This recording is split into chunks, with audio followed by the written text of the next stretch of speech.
दोस्तों नमस्कार, हर हर महादेव। स्वागत करती हूँ आपका अपने इस चैनल में, जिसमें आप सुनते हैं सनातन धर्म से जुड़ी कथा कहानियाँ व अन्य पौराणिक कथाएं और कहानियाँ।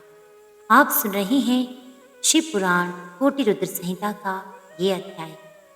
पिछले अध्याय में आपने सुना था भगवान शिव को संतुष्ट करने वाले व्रतों का वर्णन, शिवरात्रि व्रत की विधि एवं महिमा का कथन। आज इस अध्याय में आप सुनेंगे शिवरात्रि व्रत के उद्यापन की विधि।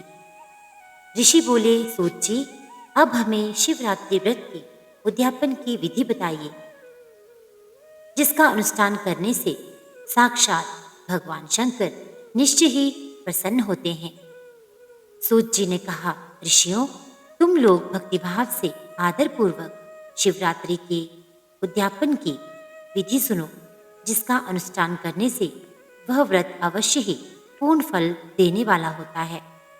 लगातार 14 वर्षों तक शिवरात्रि के शुभ व्रत का पालन करना चाहिए। त्रयोदशी को एक समान भोजन करके चतुर्दशी को पूरा उपवास करना चाहिए। शिवरात्रि के दिन नित्य कर्म संपन्न करके शिवालय में जाकर विधि पूर्वक शिव का पूजन करें। तत्पश्चात यहाँ यत्न पूर्वक एक दिव्य मंडल बनवाएं, जो तीनों लोकों में गौरी तिलक नाम से प्रसिद्ध है। उसके मध्य भाग में दिव्य लिंग दो भद्र मंडल की रचना करें, अथवा मंडप के भीतर सर्वतो भद्र मंडल का निर्माण करें। वहां राजापत्य नामक कलशों की स्थापना करनी चाहिए। उन सबको मंडप के साथ सजाना चाहिए। वे शुभ कलश वस्त्र, फल और दक्षिणा के साथ होने चाहिए। उन सबको मंडल के पार्श्व भाग में यत्नपूर्वक स्थापित करें। मंडप के मध्य भाग में एक सोने का अथवा दूसरी धातु तांबे आदि का बना हुआ कलश स्थापित करें। प्रति पुरुष उस कलश पर पार्वती सहित शिव की सुवर्णमयी प्रतिमा बनाकर रखें। वह प्रतिमा एक पल सोने यानी 1 तोले अथवा आधे तोले सोने की होनी चाहिए, या जैसी अपनी शक्ति हो उसके अनुसार प्रतिमा बनवा लें। वाम भाग में पार्वती की और दक्षिण भाग में शिव की प्रतिमा स्थापित करके रात्रि में उनका पूजन करें। आलस्य छोड़कर पूजन का काम करना चाहिए। उस कार्य में 4 पितृजों के साथ एक पवित्र आचार्य का वर्ण करें और उन सब की आज्ञा लेकर भक्ति पूर्वक शिव की पूजा करें। रात को प्रत्येक प्रहर में पृथक पृथक पूजा करते हुए जागरण करें। प्रति पुरुष भगवत संबंधी कीर्तन, गीत एवं नृत्य आदि के द्वारा सारी रात बिताएं। इस प्रकार विधिवत पूजन पूर्वक भगवान शिव को संतुष्ट करके प्रातःकाल पुनः पूजन करने के पश्चात सविधि होम करें।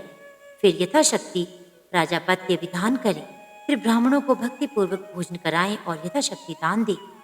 इसके बाद वस्त्र, अलंकार तथा आभूषणों द्वारा पत्नी सहित पितृजों को अलंकृत करके उन्हें विधि पूर्वक पृथक पृथक दान दें। फिर आवश्यक सामग्रियों से युक्त बछड़े सहित गौ का आचार्य को ये कहकर विधि पूर्वक दान दें, इस दान से भगवान शिव मुझ पर प्रसन्न हो। तत्पश्चात कलश सहित उस मूर्ति को वस्त्र के साथ वृषभ की पीठ पर रखकर संपूर्ण अलंकारों सहित उसे आचार्य को अर्पित कर दें। इसके बाद हाथ जोड़ मस्तक झुका बड़े प्रेम से गदगद वाणी में महाप्रभु महेश्वर देव से प्रार्थना करें। देव देव महादेव, शरणागत वत्सल देवेश्वर, इस व्रत से संपूर्ण हो आप मेरे ऊपर कृपा कीजिए। शिव शंकर, मैंने भक्तिभाव से इस व्रत का पालन किया है। इसमें जो कमी रह गई हो वे आपके प्रसाद से पूरी हो जाए। शंकर, मैंने अनजान में या जानबूझकर जो जप पूजन आदि किया है वे आपकी कृपा से सफल हो। इस तरह परमात्मा शिव को पुष्पांजलि अर्पण करके फिर नमस्कार एवं प्रार्थना करें। जिसने इस प्रकार व्रत पूरा कर लिया, उसके उस व्रत में कोई न्यूनता नहीं रहती। उससे वह मनोवांछित सिद्धि प्राप्त कर लेता है, इसमें संशय नहीं है। तो यह अध्याय यहीं पे संपूर्ण होता है। आगे के अध्याय सुनने के लिए चैनल के साथ जुड़े रहिए। चैनल को अधिक से अधिक लाइक और वीडियो को शेयर करना बिल्कुल ना भूलिएगा। साथ ही साथ इस चैनल को सब्सक्राइब और बेल आइकन के बटन को प्रेस भी कर लीजिएगा। आपका दिन शुभ हो। हर हर महादेव।